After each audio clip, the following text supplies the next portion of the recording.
dimensi. Untuk dapat mengekspresikan perasaannya dalam mengubah bentuk, diperlukan kecakapan teknik dan penguasaan materi.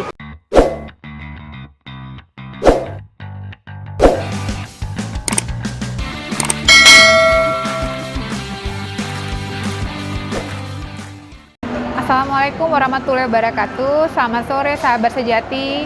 Sekarang kita berada di sore hari di Center Point Mall. Kali ini saya akan bawa materi mengenai tentang ornamen. Apa itu ornamen?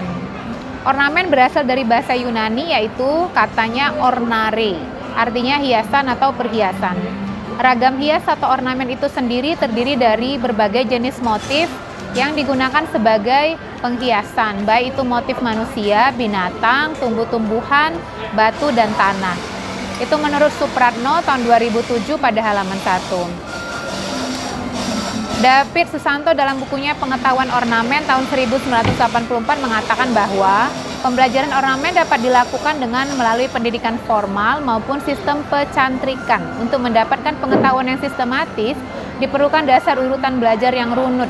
Belajar ornamen diperlukan contoh gambar-gambar, teknik, proses penyelesaiannya baik pada media kertas maupun media kayu atau media komputer. Itu menurut David Susanto tahun 1884 pada halaman 1. Bentuk ornamen dalam dua dimensional yaitu diterapkan pada media kertas dan relief. Bahan yang digunakan untuk penerapan ornamen lainnya adalah menggunakan bahan kertas, kayu, batu padas, batu kali, logam, bambu, tanah liat, kain kulit kayu, dan bahan lainnya sesuai dengan daerah penghasil buatan tersebut. Sama seperti kata David Susanto tahun 1984 halaman 12. Ornamen mengandung makna dan simbol yang sangat kuat, mengandung nilai magis, religius, sehingga simbol dalam ornamen menjadi daya tarik, penangkal sifat-sifat buruk dan menerima sifat-sifat baik dan kemujuran. Tumbuhan yang menjadi simbol atau makna kesuburan kehidupan adalah teratai, kalpataru, pohon hayat, padi, dan kapas. Binatang sebagai simbol makna adalah banteng, simbol kekuatan, keberanian, dan kerakyatan. Kerbau itu simbol kesuburan, kendaraan akhirat, dan penolak kejahatan. Ular naga itu simbol kesuburan dan dunia bawah. Gajah itu simbol kendaraan akhirat. Kadal dan biawak simbol penjelmaan dewa. Kerang itu simbol Dewa Wisnu. Merak simbol kendaraan dan keindahan. Nuri itu simbol dewa asmara. Garuda simbol kendaraan Dewa Wisnu, kekuatan, kemegahan, dan keberanian. Sementara ayam jantan adalah simbol matahari, kekuatan, keberanian, dan kesuburan, dan manusia adalah simbol penangkis kejahatan, bahaya, dan gambaran nenek moyang. Maka sekarang kita berada dalam tahun kerbau, kalau tahun Cina, jadi kerbau itu simbol kesuburan, kendaraan akhirat, dan penolak kejahatan.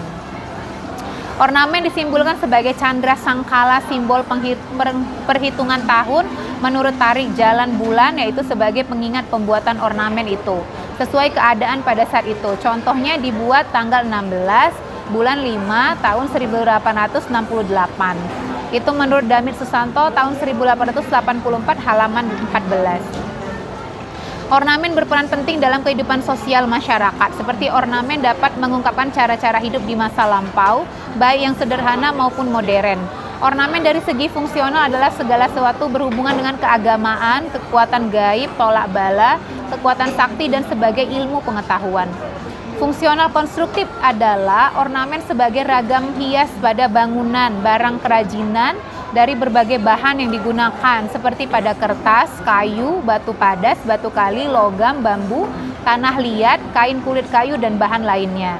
Sementara non-fungsionalnya adalah ornamen itu pasif, tidak mempengaruhi konstruksi. Kedatangannya hanya sebagai penghias belaka. Tanpa adanya penghias, barang itu tetap dapat difungsikan.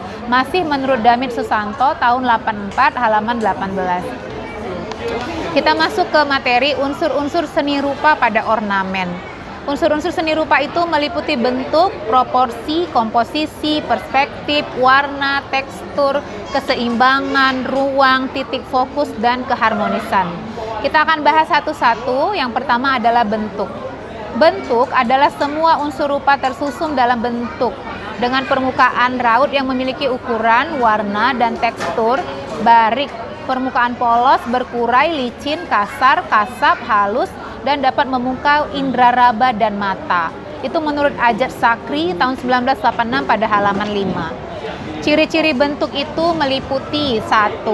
Bentuk berupa titik adalah permukaan atau raut yang paling umum adalah sebuah bundaran yang sederhana, dan ada juga permukaan bujur sangkar, segitiga, lonjong, bahkan sangat rincu. Titik tampak tak bersudut tanpa arah. Sebuah bentuk disebut titik karena ukurannya kecil.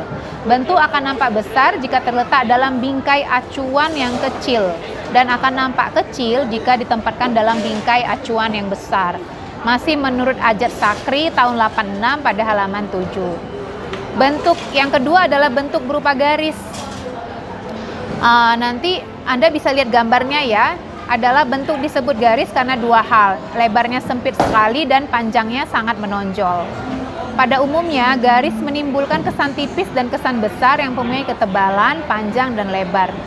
Garis merupakan titik yang berderet menimbulkan kesan garis. Permukaannya titik membuatnya menjadi garis.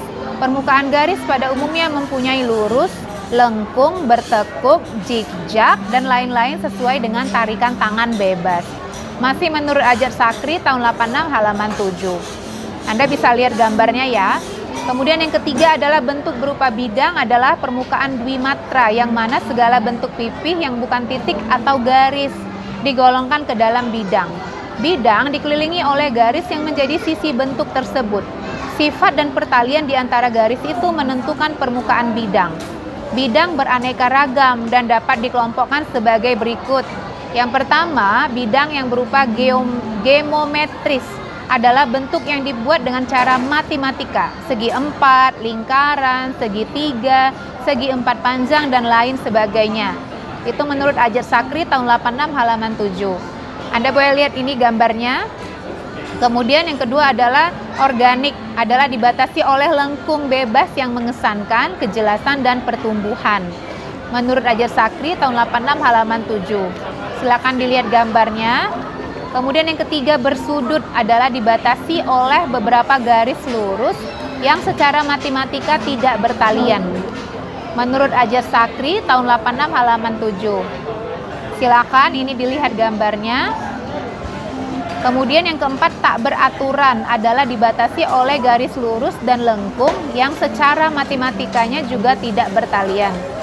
Itu menurut Ajat Sakri tahun 86 halaman 7. Kemudian ada tarik tangan, adalah kaligrafi atau dibuat dengan tangan bebas. Masih menurut Ajat Sakri tahun 86. Yang kemudian adalah kebetulan, adalah ditentukan oleh pengaruh bahan atau proses khusus atau diperoleh dengan kebetulan.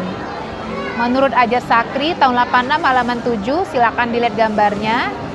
Yang berikutnya adalah pertalian bentuk, adalah kelompok unsur penggabungan dan mengendalikan penempatan dan permukaan dalam sebuah rancangan, di mana diantaranya harus dilihat dari arah dan kedudukan dan dirasakan sesuai ruang dan gaya beratnya. Pertalian bentuk dapat dilihat seperti di bawah ini.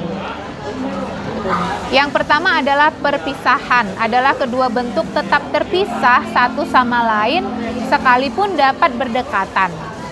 Itu menurut Ajat Sakri tahun 86 halaman 9. Boleh dilihat gambarnya ya.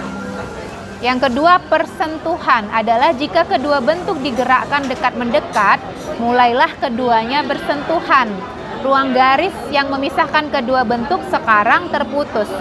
Itu menurut Ajat Sakri tahun 86 halaman 9. Selanjutnya adalah pertindihan, adalah jika kedua bentuk itu digerakkan lebih dekat lagi, bentuk yang satu akan menindih yang lain sehingga yang satu nampak di bawah yang lain. Menurut Ajat Sakri tahun 86 halaman 9. Kemudian adalah pelantasan, adalah warna bidang berwarna benih saling menindih sehingga hasil penindihan itu nampak jelas. Menurut Ajat Sakri tahun 86 halaman 9. Boleh dilihat gambarnya. Kemudian ada peleburan, adalah hasil penindihan makin melebar yang menghasilkan bentuk baru yang lebih besar. Masih menurut Ajat Sakri tahun 86 halaman 9. Kemudian adalah pengikisan, adalah jika salah satu bentuk menindih bentuk yang tampak, maka terjadilah pengikisan bagian bentuk yang tertindih itu turut lenyap.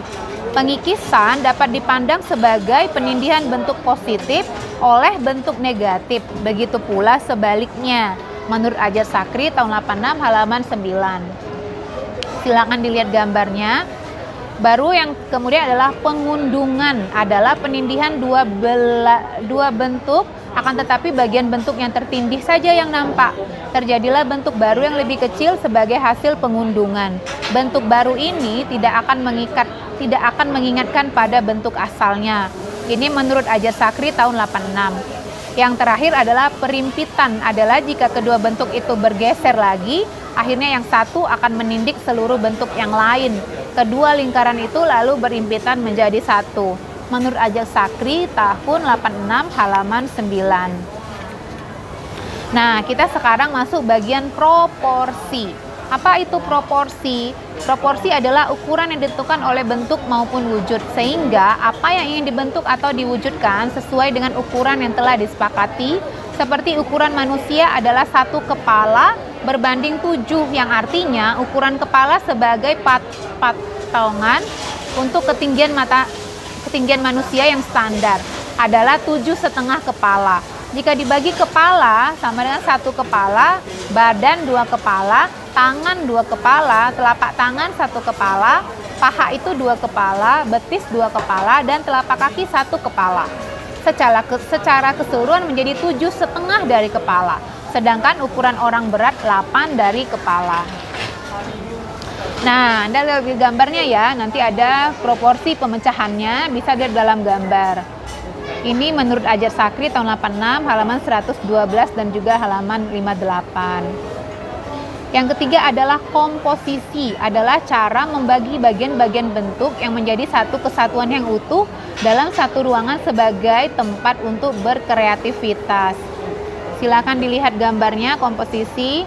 Itu menurut pendapat Ajar Sakri tahun 86 pada halaman 106, halaman 48, halaman 34, 32, dan juga halaman 30. Yang keempat ada perspektif. Perspektif itu apa? Perspektif adalah suatu teknik menggambar untuk menentukan benda yang dekat dengan benda yang jauh, sehingga gambar tidak terlihat pipih. Teknik perspektif menggunakan 2 titik lenyap atau lebih yang berguna untuk memberikan kesan jauh dan dekat sebuah objek yang digambar. Seperti contoh di bawah ini. Menurut Ajar Sakri tahun 86 pada halaman 131, halaman 71, 54, halaman 52, halaman 49, dan halaman 45. Yang kelima adalah warna. Warna adalah pantulan cahaya pada mata, sehingga mata dapat membedakan beberapa warna yang dilihat sesuai dengan cahaya yang ada di depan mata. Warna merupakan campuran dari beberapa pigmen warna yang dihasilkan oleh beberapa benda yang ada di alam, baik itu berupa batu, pasir, tumbuhan, dan atau bahan kimia yang dicampur menghasilkan warna. Adapun campuran warna yang dihasilkan seperti di bawah ini. Ini contohnya. Dalam teori warna, warna digolongkan menjadi 2, yaitu primer. Primer itu ada merah, kuning, dan biru, dan sekunder. Sekunder itu nanti dibedakan ada warna oranye, hijau, dan ungu. Merah termasuk warna panas yang mempunyai getaran yang memberikan suasana tertentu seperti gembira, berani, mempunyai daya tarik. Kalau kuning termasuk warna panas yang memberikan suasana tertentu seperti riang, terang, daya tarik, kebesaran, harapan, dan kebencian. Kalau warna biru termasuk warna dingin yang dapat memberikan suasana dingin, setia, dan damai. Oranye termasuk warna panas yang memberikan suasana sangat panas, riang, penuh harapan, dan kekerasan. Ungu termasuk warna dingin yang memberikan suasana ngeri, tidak tenang, gelisah, dan impian. Sementara hitam termasuk warna netral yang memiliki suasana sedih, berkabung, magis, berat, kuat, sempit, dan tragis. Dan yang terakhir adalah putih, memberikan kesan warna bersih, ringan, dan luas. Itu menurut Damit Susanto dan kawan-kawan tahun 84 halaman 31 sampai dengan 32. Sekarang saya mau tanya, yang manakah yang menjadi warna favorit kamu di antara yang ketujuh itu? Oke, kita masuk bagian keenam, yaitu tekstur. Tekstur adalah nilai raba yang dihasilkan oleh tangan manusia pada suatu permukaan benda, baik benda hidup maupun benda mati. Hasil rabaan itu menimbulkan kesan halus, kasar, bergerigi, bergelombang, mengerikan, dan lain sebagainya. Proses membuat tekstur dapat dilihat dari cara membuatnya. Yang pertama seperti ini ya. Menggambar, melukis adalah cara membuat tekstur yang paling gampang. Dengan menggunakan pensil, kuas, dan palet menghasilkan berbagai macam tekstur yang bertujuan untuk membuat suatu bentuk yang diinginkan. Yang kedua, mencetak. Mencetak itu adalah proses dari memindahkan, menggosok pola hasil dari cukilan atau sebuah permukaan yang kasar jika diberi tinta atau cat, kemudian diletakkan pada kain, triplex, dan bidang yang datar sesuai dengan keinginan, menghasilkan bentuk yang diinginkan dan tekstur yang menghasilkan sesuai selera. Yang ketiga, menyemburkan, memercikkan, menumpahkan adalah sebuah teknik yang dihasilkan oleh cat yang diencerkan atau dikentalkan menurut selera yang ingin dicapai. Yang keempat, melabur atau mencelup adalah suatu benda yang permukaannya dapat menyerap, melebur, dan mencelupan agar diperoleh tekstur yang diinginkan. Yang kelima, mengasapi, membakar adalah suatu cara untuk mendapatkan permukaan yang menyerap dapat dilebur, diasapi di atas api agar diperoleh suatu tekstur yang diinginkan. Bahkan bekas pembakaran juga dapat dimanfaatkan. Yang keenam, ada mengeruk, menggaruk adalah suatu benda di mana permukaannya dicat atau diberi tinta, dapat dikeruk atau digaruk dengan sebuah alat yang sesuai dengan keinginan diperoleh sebuah tekstur. Yang ketujuh adalah proses fotografi, adalah teknik kamar gelap yang khusus dapat menambah tekstur yang menarik pada hasil fotografi. Yang kedelapan ada kolase, adalah penggunaan tekstur dilihat secara langsung dalam rancangan hasil tempelan, merekat, kertas, kain, dan bahan pipih yang lainnya di atas permukaannya yang sesuai selera. Nah, sekarang Anda bisa lihat gambar contoh beberapa tekstur yang dihasilkan oleh beberapa teknik yang disebutkan di atas. Selain itu banyak lagi tekstur lainnya yang bisa diungkapkan lewat eksperimen lanjutan. Ini menurut Ajat Sakri tahun 86, halaman 77, 79, 86, dan 85. Selanjutnya kita bagian ketujuh adalah keseimbangan. Keseimbangan adalah antara elemen-elemen seni rupa disusun sesuai dengan tujuan, kegunaan, dan fungsinya untuk menunjang tema yang ingin ditampilkan. Semuanya saling bersinergi, saling isi mengisi untuk mencapai tujuan. Seperti contoh seperangkat alat televisi dengan berbagai bentuk dan ukuran, saling mengisi dengan tujuan untuk mendapatkan gambar dan suara pada layar televisi. Hal ini membuktikan bahwa dalam mewujudkan karya seni harus ada sistem manajemen yang baik untuk mencapai sebuah karya seni yang mempunyai nilai estetis dan artistik yang tinggi, sehingga keseimbangan dan memasukkan unsur-unsur seni rupa perlu diperhatikan untuk mencapai tujuan yang diinginkan. Dalam hidup kita juga perlu keseimbangan, kan? Yang kedelapan adalah ruang. Ruang adalah permainan gerak yang ditampilkan dalam suatu objek, di mana masing-masing ruang memberikan karakter dari objek yang dibentuk. Hal ini sangat penting yang akan memberikan kesan hidup atau waktu di mana karya seni tersebut dikerjakan. Karya seni tanpa adanya permainan ruang, bentuknya akan terasa kaku dan tidak adanya reaksi dialog antara objek dengan penikmatnya. Coba lihat gambar ruang ya. Yang kesembilan adalah titik fokus, adalah memberikan kesan penonjolan dari bentuk yang diinginkan. Selain itu, fokus bertujuan untuk memberikan greget dari bentuk yang ditampilkan, sehingga terjadi interaksi antara karya seni dengan penikmat seni. Titik fokus bisa saja berupa mimik muka, gaya, warna, dan lain sebagainya sesuai dengan tujuan yang ingin ditampilkan. Ini contoh titik fokus. Yang ke-10 ada keharmonisan, adalah tujuan akhir dari sebuah karya seni di mana antara bentuk, proporsi, komposisi, warna, perspektif, tekstur, keseimbangan, ruang, dan titik fokus terjadi kerjasama dalam satu manajemen yang saling melengkapi. Masing-masing sudah ada job yang dikerjakan sehingga menghasilkan keharmonisan sesuai dengan tujuan yang ingin dicapai dalam menampilkan karya seni yang estetik. Itu menurut Wucius Wong tahun 72 halaman 28. Berarti kita kalau mau langgeng perlu harmonis ya. Nah, kita pada bagian yang berikutnya adalah gaya ornamen. Gaya ornamen adalah dinamis gerak, goyah hidup, menunjukkan sesuatu yang bergerak. Gerak bisa berwujud nyata, bisa pula tidak nyata. Untuk menghasilkan kesan yang indah dalam gaya perlu latihan yang maksimal. Dekoratif ornamen adalah pengubahan bentuk secara merata sesuai dengan pengembangan dari bentuk yang diinginkan oleh senimannya. Deformasi adalah bagian dari ornamen. Istilah ini muncul diberikan kepada seniman yang reaktif dan inovatif sesuai dengan tujuan seni. Menurut Damit Susanto 84 halaman 45. Nah, macam-macamnya ada deformasi terdiri atas.